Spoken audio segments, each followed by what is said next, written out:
Hi guys, welcome back.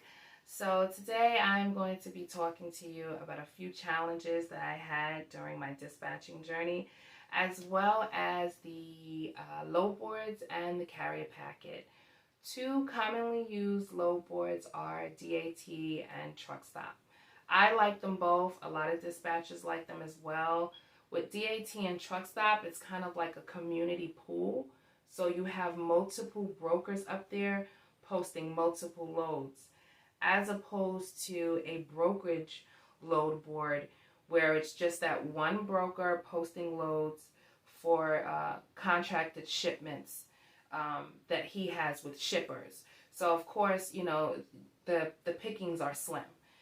But on DAT and truck stop, because there's so many brokers up there and because there's so many loads up there, you sometimes find a better rate. Now, I find that at 6 o'clock in the morning, at 12 o'clock in the afternoon, and at 5 o'clock in the evening, you find really, really good loads at great rates. So that's a little cookie I just wanted to throw in there to let you know. And please put in the comments if you agree with me, because this is just my personal journey. But I'm curious to hear what you have to say. Let me know if your load times where you find your cookies are a little bit different. So now let's talk about the carrier packet. Woohoo! Carrier packet. So for those who don't know what a carrier packet is, it is paperwork that the broker sends to you that they need you to fill out so that they can then put it into their system and create a profile for you. Now, there are some common questions in the carrier packet. One is, how many trucks do you have? How many drivers do you have? What type of equipment do you have? Is it reefer? Is it a van? Is it a flatbed? But one important question that's there is your preferred lane. When you get to that question, you want to make sure that you put in a lane that you are going to be using very often. Because what's going to happen is you're going to start receiving emails and you're going to start getting phone calls about that lane.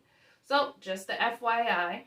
Now, let's say you've done that. You filled out your packet and you're about to send it back to the broker. Well, they're going to ask you for some information that you're going to send as an attachment.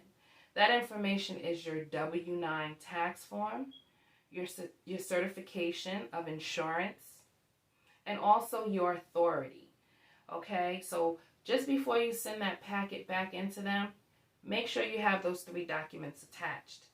Now comes the fun part. They will send you an email once they have received your completed packet and additional documents. This email is called the rate con. Woo! For those who don't know what the rate con is, it is your rate confirmation. Yes, yes, yes. That means you have successfully booked a load. Read your rate con. Read it carefully. You're going to verify that the amount is correct. You're going to verify that the origin and the destination is correct. And then you're going to verify if your driver needs to download an app for tracking. I'm sorry, guys. So that app that they usually have to download for tracking makes it a whole lot easier for you, because the broker will then call you or email you throughout the day to find out if your driver is still running on time. So you want to check that rate con to make sure. So now let me tell you about 2 challenges that I had. My first challenge was about the load board. I had been on the load board for hours one day looking for a lane for my driver. And I found it. At least I thought I found it. I called the broker, and the broker says to me, I apologize. The origin of where we need your driver to pick up the commodity is about 20 miles west. And I said to them, hold on a minute. I had to say, hold on a minute. I had to take a deep breath. And from one dispatcher to another, when you have been looking for a load for hours and you think you found the right load and you call and the broker says something like that, all types of fireworks started going off in my head. And I said to myself, now we're going to renegotiate, because now you've just added an additional 20 miles to this trip. And we did, and it worked itself out. But once again, that was something that was unexpected. And I was taken back, because that means that the load that they posted was false. Now, let's talk about my second challenge. I sent a carrier on a load. He picked up at the right time.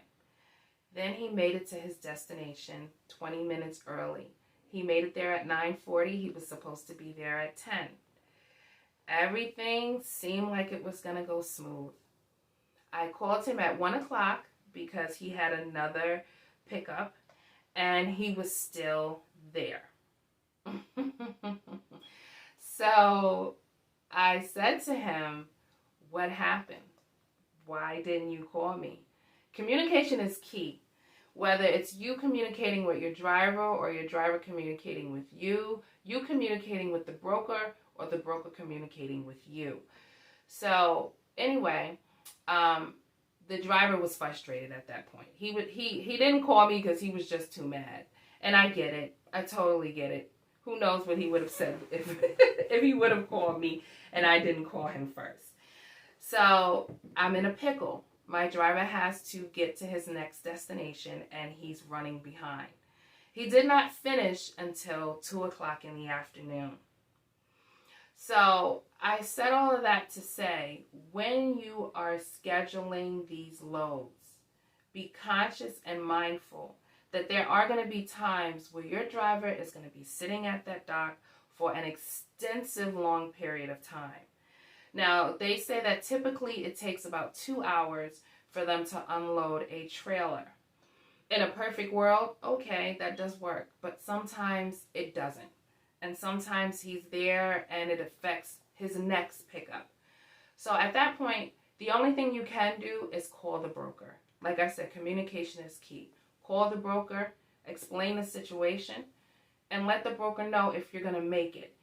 Okay, that's very important, because you don't want the broker to get off the phone with you and feel like you're not going to make it, and so they're going to post the load again. They will do that. If they call you and you're not at your pickup time and you didn't communicate to them that you were running late, they're going to automatically cancel you. You know that cancel culture. They're going to automatically cancel you and post that load up again. And now you have your driver somewhere and you got to find them a load really quick. So that is my challenge.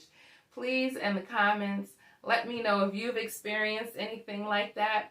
Please don't forget to like and subscribe to my channel. And by all means, you can share it and pass it along to someone who can find it useful. Oh, and before I go, I don't know if you guys noticed my shirt, but I'm loving it. I got it off of Amazon. It says, I never dreamed I'd grow up to be a dispatcher, but here I am, killing it. So, guys, if you like the shirt, I got it off of Amazon. I will put my affiliate link down in the comments. It comes in all different sizes, all different colors. See you on the next video. Bye.